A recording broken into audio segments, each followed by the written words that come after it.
All right, welcome back to day number, I think this is day number 9 of the daily challenge. And today I'm going to keep it short because I need to do some more filming. We are filming another episode of the Golden Age of Business. And today we're filming an episode. We're going to be talking about, what do you do as a leader when your team continues to underperform? And so it's going to be a great conversation. We're about to go film that one in the studio. But today I wanted to do this live because I wanted to talk about something that a lot of people have been asking me. A lot of people have been asking me is how do I, develop my speaker career or how do I get more speaking engagements? So far we've done about 20 speaking engagements in 2024. Our theme for the year, which I was like, it's been very late, but finally came to the conclusion that the theme for the year is 24 in 24, which means doing 24 speaking engagements in the year 2024. So that hence the 24 and 24. And we've done over 20 speaking engagements so far.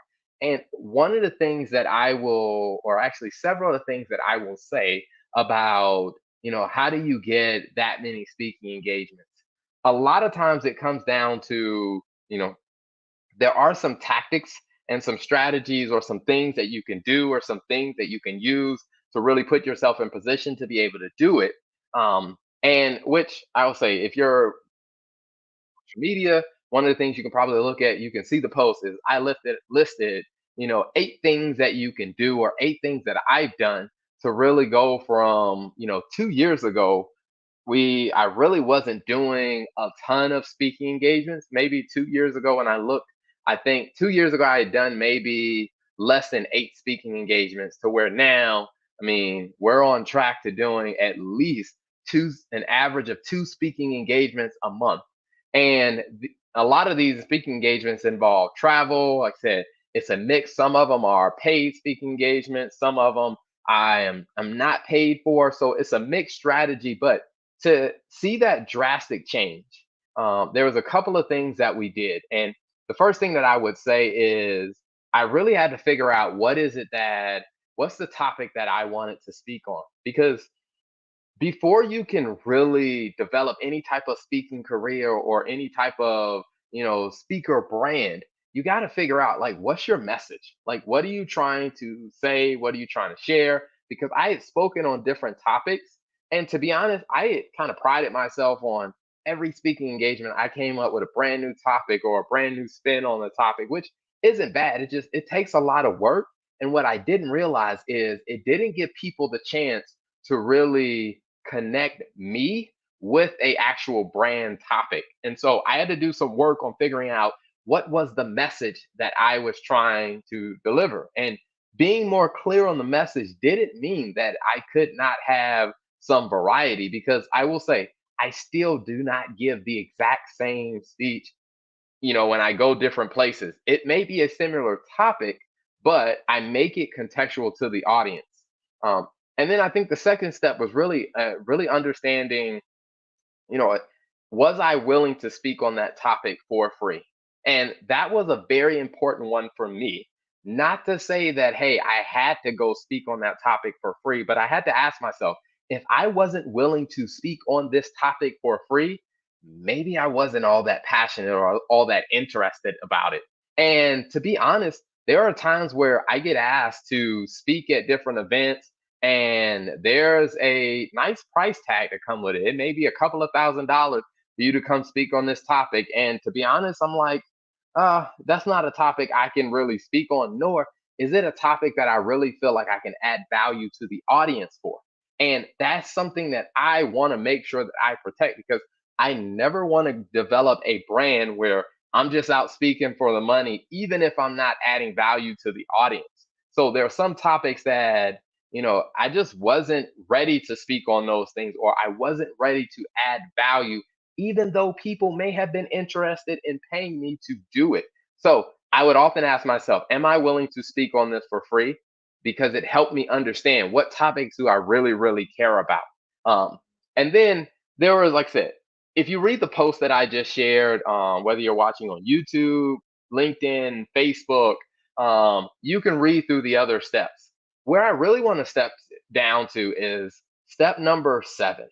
Step number 7 is where I really feel like it's the little things that make a world of a difference. So step number 7 to become is you need to become a good speaker and then learn how to become a better speaker.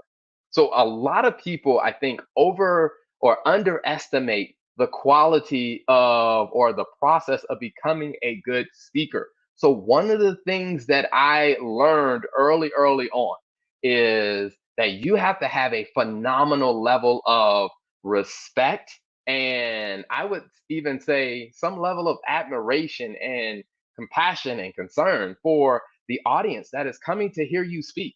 Because if you think about it this way, the people who are coming to hear you speak, they are sacrificing, whether it's 30 minutes, 15 minutes, an hour, an hour and a half, 2 hours, or whatever. They are sacrificing that part of their life to sit in a room, to watch a live, to listen to you speak. And you are giving, I guess they are giving you something that they will never get back. So one of the things that I told myself is I got to make sure whatever it is that I'm giving them, that is going to be good, because they will never get this time in their life back. So I want to make sure that I am delivering something that is of value to them. And it drove me to say, like, I need to become a good speaker. And what it takes to become a good speaker is really getting back down to some of those little things. Now, things that the average person may not even think about. For example, most people don't think about the facial expressions that they make when they speak. That is something that I knew I had to work on. Like I had to get better at it because I had to be able to match my facial expressions with the message that I was trying to deliver. I mean, imagine this. You're listening to a person, they're talking about how excited they are about something. But when you look at their face, you're like, I don't even think they believe what they are saying. And if you realize that the facial expressions that you have, the things that you're doing, like if you are actually sending mixed messages to your audience that you're trying to reach, you're probably not going to get your message across. Another thing that I had to work on is breathing because one of the things that you don't want to see is a speaker who is consistently getting out of breath and they don't know when to take pauses, or they don't know when to catch their breath, or they're in the middle of making a very important point and they're like, hey, this is the one thing that you have to remember. And if you're doing that during a speech, it really throws people off. It throws your audience off. And so for me, one of the things that I realized is that I started getting on the Stairmaster, and I started being able to like recite poems and stuff like that while I was walking on the Stairmaster, because I had to teach myself how to, when I'm physically exerting myself, how to figure out how to breathe but still get my message out clearly. And that was a skill that I had to work on continually, because what I do recognize is sometimes when you get on stage in front of an audience and you're trying to speak, what ends up happening is you may get excited or you may get nervous. And when you get excited or you get nervous, your breathing gets thrown off. And one of the things that you would normally do when your breathing gets thrown off is you would stop, you would pause, and you would take a deep breath and catch your breath. But if you're constantly doing that on stage, you're going to not really connect well with the audience. So, something that speakers have to get better at is knowing how to breathe and how to not let your breathing pattern interrupt the communication that you have with the audience. Another little thing that I had to learn was timing.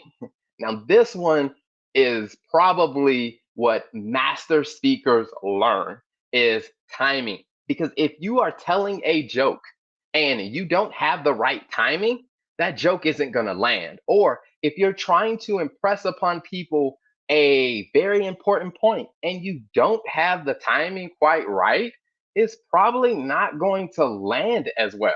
And where I started to study this was watching comedians. So a lot of times what I would do is I would pull up what comedians were doing, let's say a Netflix special, or what comedians were doing like an Amazon Prime special or HBO special. And I would literally sit there and study how did they tell that joke? Because another person could have said the exact same thing, but the timing that they used, the cadence, the tone of voice, like all that really played a role into them being able to tell the joke. I mean, think about like one of the funniest jokes you've ever heard.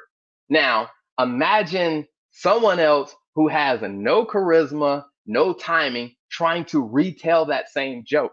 What you will notice is it doesn't have the same effect because it is very important that you have the timing right in the things that you are saying. Now, what I will tell you and be very honest with you, to get timing right, it takes practice because there are several comedians that I've had the fortunate opportunity of meeting some comedians at comedy clubs and being able to ask them and talk to them about, how did you actually, get good as a comedian? And they'll tell you about the practice that they do. And they'll tell you about like, you get up there, you tell jokes, like it's a lot harder than you think because there are things you got to remember. I mean, you got to actually be able to remember what your joke is. You got to remember the timing. You got to remember the environment and you got to actually understand the audience. And so it will take you some effort and practice to get the timing right in the things that you want to say.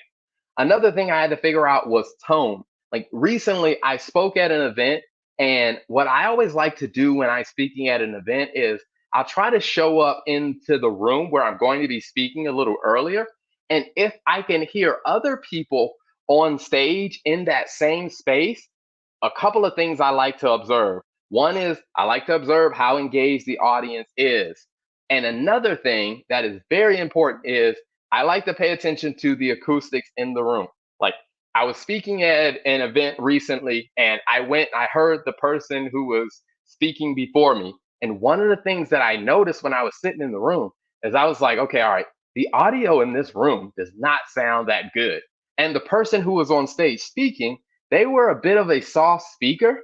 And what was happening was as they were speaking into the mic, the way the speakers were in the room, the echo was coming. They talked so slowly that the echo was coming back and it was distorting what they were saying to the point that people in the room couldn't really understand what they were trying to say or what they were trying to communicate.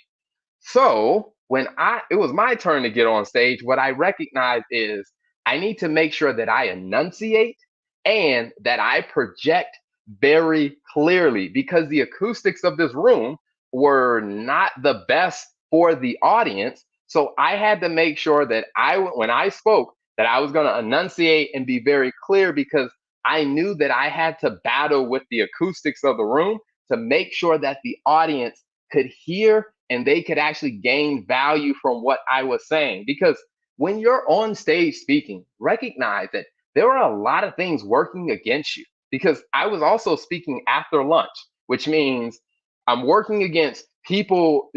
I was the last speaker of the event, and it was like 2 hours after lunch. So people were probably tired. It was the last day of the event. People were thinking about their flight. Like, I need to make sure I get to the airport because I don't want to miss it. People are just like, hey, I've been sitting in this chair for so long. I'm ready to get up. I'm just kind of ready to go. I'm only here because I need to check the box and make sure I get my credit for listening. Like all of these different things that I'm competing against when I'm on stage. So I need to make sure these little things like my tone, my timing, and also my diction were really, really good. And another thing that I had to learn is how to tell really good stories. See, what I learned years and years ago is that most of the time people will not remember all of the things that you said. They won't remember all the details, but they may remember the story that you told. For example, I've told speeches in so many different places, and people will come back to me and I'll ask, well, what do you remember about that speech? Or what do you remember about that? And they'll tell me, oh, I remember when you talked about, how your nephew hit someone in the head with a hammer. And I realized like they didn't remember anything else I said, but they remembered that. And the other thing is They remembered that they had a good time listening to me. Now, there are other things that I learned to tweak and improve to get better at trying to help people remember the message that I was delivering. And part of that was I had to focus on trying to cover less ground, but tell more stories that pointed back to the very few points that I was trying to get across. Because it's not enough just to tell a good story. What you also want to do is you want to tell a story that points people's attention right back to what you are trying to communicate to the audience. Like, what's the message I want them to walk away with?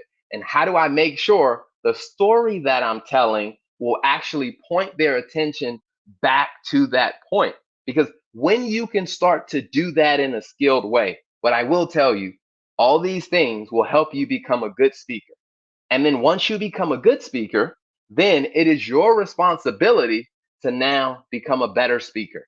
Now, to become a better speaker, other things that you get into, like the framework that you use when you are communicating information, the additional resources that you provide, and there's a couple of other things that you can do, but I will have to cover that on another live because we are about 16 minutes in. And as I told you earlier, I need to go film the next episode of the Golden Age of Business podcast, where we are going to be talking about what do you do as a business leader when your team is consistently underperforming. So thank you for tuning in to day number 9 of the Daily Live Challenge. I will see you tomorrow.